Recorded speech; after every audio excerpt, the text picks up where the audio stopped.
I'm 25 and am having a micro wedding. My dad's 43 and this woman's at least in her 50s. My dad and this woman have been together like 3 to 4 years at this point. I've never met her as they live on the opposite side of the country. I've had about 3 to 4 conversations with her over the phone and grow more annoyed every time. The first one was when I cut my mom off after a bad blow-up. Going on and on about I'm young and I'll come around and she's my mom still, etc, etc, etc. The second was last summer. I was 8 months pregnant and my car was impounded BC of the insurance company. It was resolved. I called to let my dad know, not her, and she kept going in circles repeating that we need to get it cause it accrues fees. I had a minor snap then. I don't appreciate being talked to like I'm stupid and 15. I was telling him that BC of the insurance company our truck got towed and was in impound, and they were in the process of getting it out. She chimes in, he had me on speaker, and repeatedly said in a tizzy, get that car out. You need it, it's accrues fees, the longer it's there the more it is. Literally repeated the same sentences for 10 minutes refusing to listen, when I told her it was being handled until I snapped and told her to stop it because it was being handled and I knew perfectly well what impound is and does and to stop talking to me like I'm 16 years old. Again, I was 8 months pregnant and was giving an update, not asking advice. I sent my dad an invite specifically addressed to only him and his RSVP was pre-filled for only him. I've seen him all of 2 times in the last 10 years and the only time he made an effort of contact was when I was pregnant. Well, now I'm getting married, in a week at this point. He never sent his RSVP card, so I texted him asking about him and his parents and he said they're all coming. So I reiterated all 3? And he said 4 including this woman. I said his invite was addressed to him and pre-filled for 1. I haven't had a text since. Not only is it my wedding, but my FH and I are announcing our 2nd pregnancy as well and I don't want someone who lacks boundaries there. Or someone, not from my IL family, that I haven't met / don't know. Yes, I did try talking to him this spring in person about her behavior.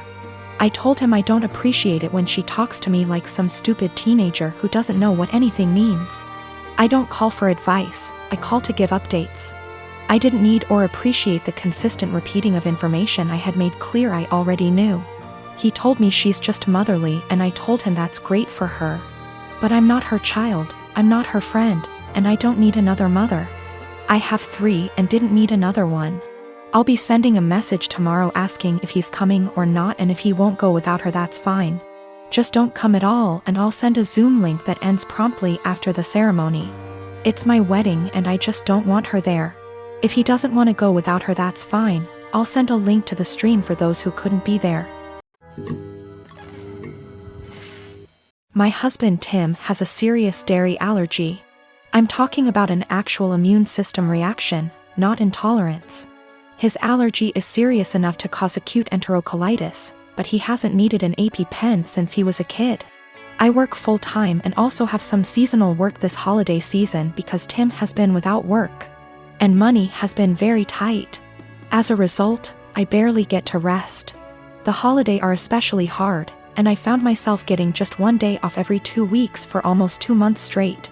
As you can imagine, that day off means the universe to me. Now, Tim loves dairy, and will sometimes intentionally eat things which trigger his allergy.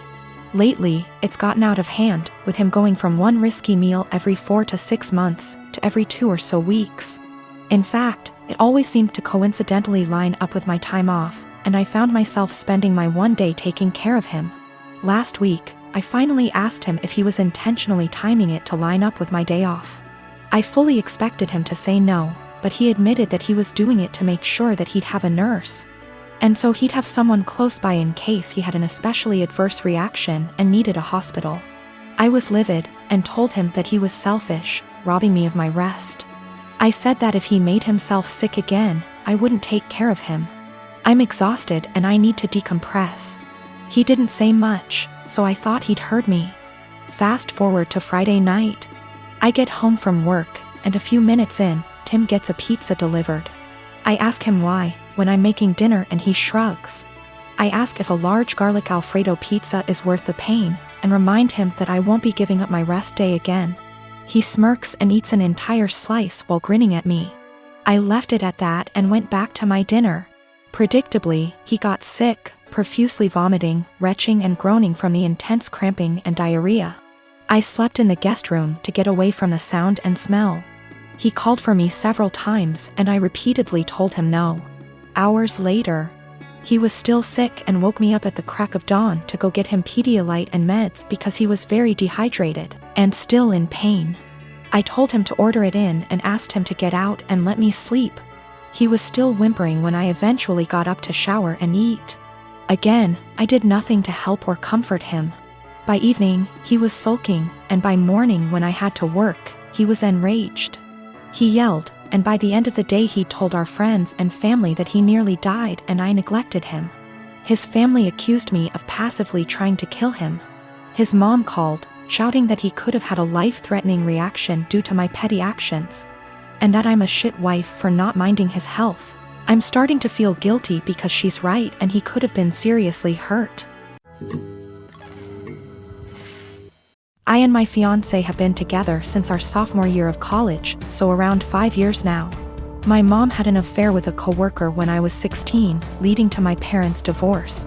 She has been single ever since, going on dates but no serious relationships. I have a good relationship with my dad and his new wife. Sadly, my fiancé's mom passed 2 years ago due to cancer and his dad has been single since. My fiancé proposed last year but our wedding was delayed due to COVID. Our families had never met up to this point because his family lives in South Carolina, whereas we're in North Carolina, where we went to college, around a 3 hours drive away from his dad. 3 months ago, in January 2021, we decided that it was time to have our families meet for the first time to discuss our upcoming wedding in June 2021. Held in our backyard, COVID appropriate, immediate family only. My dad and his wife, my fiancé's dad, and my mom all met at our place to meet and discuss the wedding. This went well, albeit there was some tension between my mom and my dad.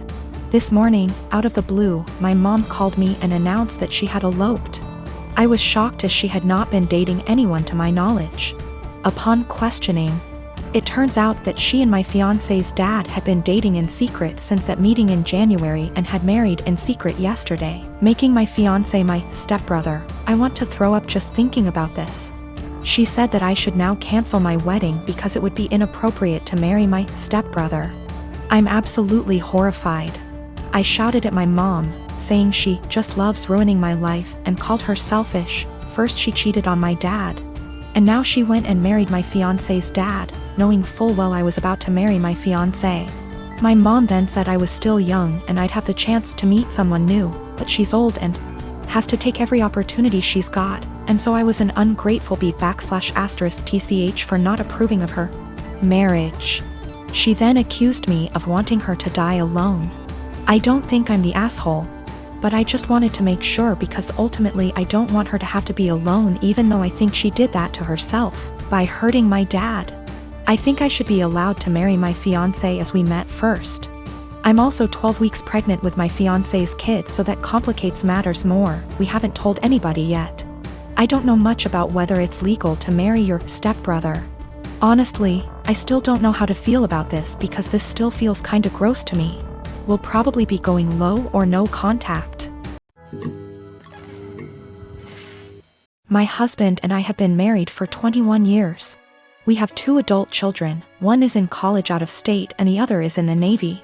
When we first got married, my husband was in Navy and we spent the first 10 years of our marriage moving from place to place, wherever his new duty station was. I found it hard to make friends, and I could not keep a job, so I made a difficult decision and decided to be a som.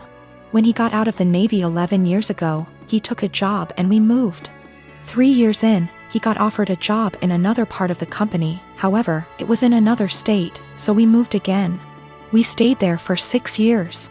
I went back to college and got my degree and began looking for work. I found a job I liked in my field, and 6 months into working, he said he was offered a job with a new company and wanted to take it. But that would mean we would be moving almost 2,000 miles from where we were in a new state.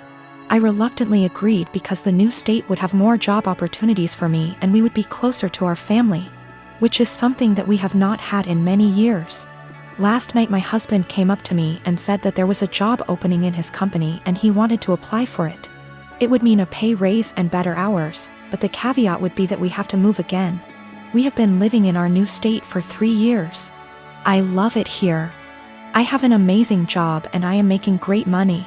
I finally have friends and am able to socialize. I told him that I am not moving again. Anytime we have to move, he always leaves first and I end up being responsible for selling / packing the house.